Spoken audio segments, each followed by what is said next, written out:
Sebelum kita mulai video, sebelum gue mulai video selanjutnya, sebelum gue mulai video selanjutnya, alangkah baiknya kita, salah. Day 2. So, halo, balik lagi bersama gue di Friendmix. Down like I was nothing but loyal to you right from the start. You changed up on me as soon as things were getting hard. Balik lagi ke video seputar corona.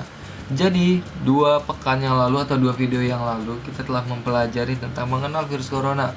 Setelah itu kita mempelajari cara mencegahnya nih, virus corona ini seperti apa. Nah, sekarang pada kesempatan video kali ini kita akan mempelajari mengenai cara mengobati virus corona. Nah, sebenarnya di video sebelumnya sudah jelaskan kan, virus corona tersebut tuh belum ada kepastian obatnya itu seperti apa. Tapi pasti ada obatnya, tapi belum ada kepastian obatnya itu seperti apa. Oke?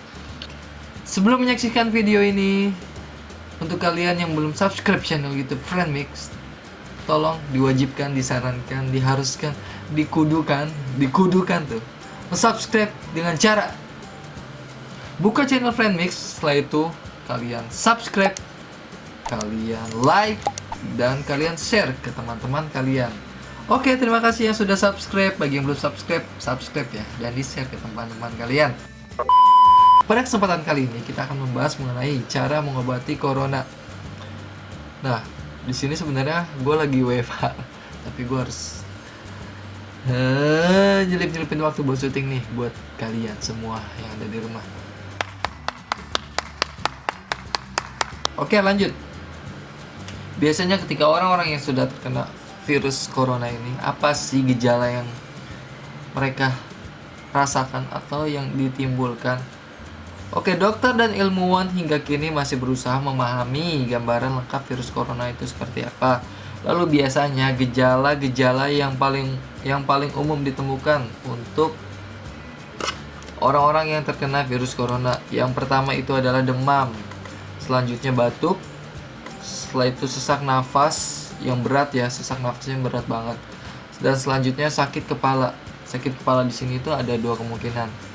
Yang kemungkinan kalian sakit atau kalian kelilit hutang. Okay. Selanjutnya, pasien COVID-19 lainnya melaporkan. Jadi sejauh ini dari pasien tuh melaporkan beberapa pasien tuh yang sudah mengalaminya itu seperti sakit tenggorokan yang parah. Selanjutnya pilek dan muntah-muntah. Dan apa sih yang harus dilakukan nih jika mengalami gejala seperti ini? Untuk sobat Friendmix semuanya ada di rumah di sana. Oke, jadi kalian tidak boleh panik, don't worry. Be happy. Itu lagu. Oke, jadi kalian harus tetap di rumah. Isolasi diri kalian sendiri jika kondisi badan tidak fit agar tidak menularkan ke orang lain. Selanjutnya, yang kedua, gunakan masker dan jaga etika bersin atau batuk. Jangan hacing, boom, hacing, boom. Jangan kayak gitu. Selanjutnya, hubungi hotline Kemenkes di nomor ini.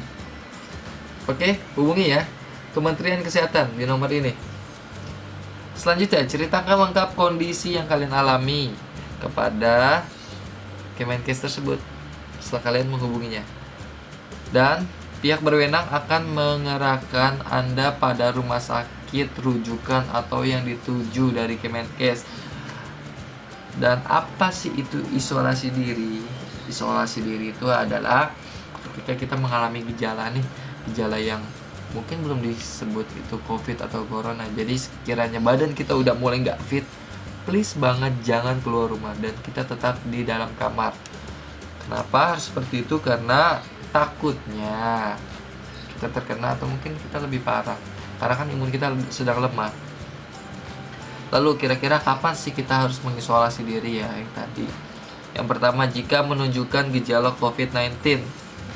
Kalau kalian sudah menunjukkan gejala-gejala yang tadi itu ya. Dan setelah itu jika menunggu hasil pemeriksaan COVID-19. Nah, jadi ketika kalian ngecek ke rumah sakit, lu itu positif atau negatif. Kalau seandainya kita kan waktu ngecek tuh butuh waktu ya. Jadi ketika kita menunggu, usahakan jangan ngayang kemana-mana. Oke, tetap di rumah mengurung diri. Lalu kurangi kontak langsung dengan pasien COVID lainnya yang mengecek juga. Setelah itu jika disarankan oleh petugas kesehatan, baru kita boleh berkomunikasi atau keluar dari rumah atau dari kamar kita. Setelah itu jika berpergian ke zona merah, wilayah terdampak COVID, A few moments later. Sebenarnya sudah banyak pemerintah yang contoh lah ya, gue misalnya pulang kampung ke Bandung atau ke Bogor atau ke whatever kemana lah, biasanya dari kebijakan pemerintah daerahnya, bagi orang yang pulang kampung itu bakal diisolasi dulu selama 7 hari, entah itu di gedung olahraga atau mungkin juga di terakhir tuh di Serang tadi gue baca itu ada di kebun pinus, dikasih beberapa tenda untuk para orang-orang yang pulang kampung ke Serang. Jadi sebelum memasuki kota tersebut, lu wajib ke tenda itu dulu tuh beberapa hari untuk isolasi. Lalu bagaimana sih cara isolasi diri? Tidak keluar rumah. Selanjutnya gunakan alat makan yang berbeda dengan orang rumah lainnya. Selanjutnya tidak makan bersama, di kamar aja. Lalu catat perkembangan diri kalian supaya kalian juga tahu nih perkembangannya dari hari ke hari ke hari ke hari, gimana dia makin cinta, nggak asal malu. Kosannya udah gak cinta, udah tinggalin aja. Lalu berdiam diri di kamar dan jaga jarak 1-2 meter dan tidak kontak fisik dengan anggota keluarga lainnya yang berusia lebih dari 65 tahun, karena kan di sini tuh kasusnya lebih banyak kepada orang-orang yang sudah lansia yang terkenanya. Lalu konsultasikan ke hotline Kemenkes yang tadi nomor sudah gue share di sini nih, yang tadi ya, nggak perlu di-share lagi. Lalu apa barang yang bisa disiapkan untuk isolasi diri? Pertama, termometer.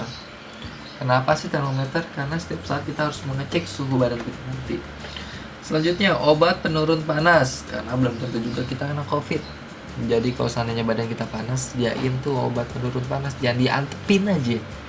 Yang ada makin parah tuh, harian, perindukan, kasih sayang. Lalu masker untuk keluarga yang sakit dan sarung tangan, karet, jangan sarung tangan yang robek-robek. Lalu obat-obatan pribadi, karena kan setiap orang tuh pasti punya obat pribadi masing-masing, ada yang sakit ini itu. Lalu harus ke rumah sakit mana aja sih jika ingin diperiksakan diri kita? Oke, di sini di beberapa daerah sudah banyak sekali rumah sakit yang menerima atau yang merujuk untuk wabah corona. Info lebih lanjutnya rumah sakitnya tuh ada di ini nih, lokasi. Dari sini ya, nih. Lihat ya. Nih rumah sakitnya nih. Di Jakarta aja. Atau di mana? Rumah sakit yang sudah dirujuk, gue bakal share nih ya. Yang di Jakarta tuh di mana aja sih nih? Di sini. Selanjutnya ada 34 provinsi yang sudah menyiapkan rumah sakit di setiap provinsinya ya guys. Nah, jadi pada video kali ini lebih singkat, simple, nggak usah ribet. Pokoknya ingat tadi, kalau seandainya kalian sudah mulai panas badannya, lalu kalian sudah mulai meriang, lalu kalian sudah mulai tidak enak badan, tidak enak makan, tidak enak minum, tidak enak pegang HP. Kalau emang dia udah cinta sama yang lain, ya udah ikhlasin, nggak usah dipertahanin, ada ngebatin.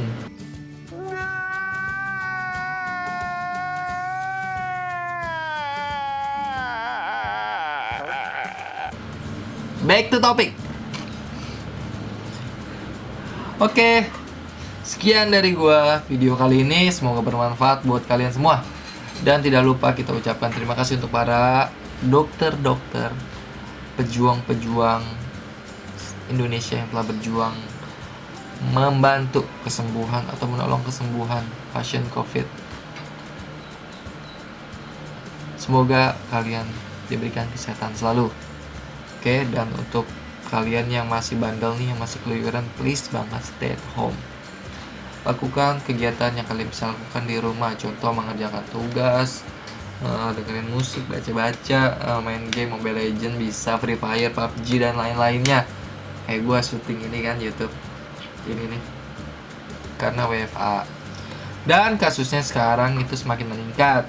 Ingat, jangan keluyuran, karena ada beberapa oknum-oknum anak-anak remaja atau anak muda yang memanfaatkan kesempatan COVID ini untuk tawuran ketika di malam hari. Itu udah banyak banget.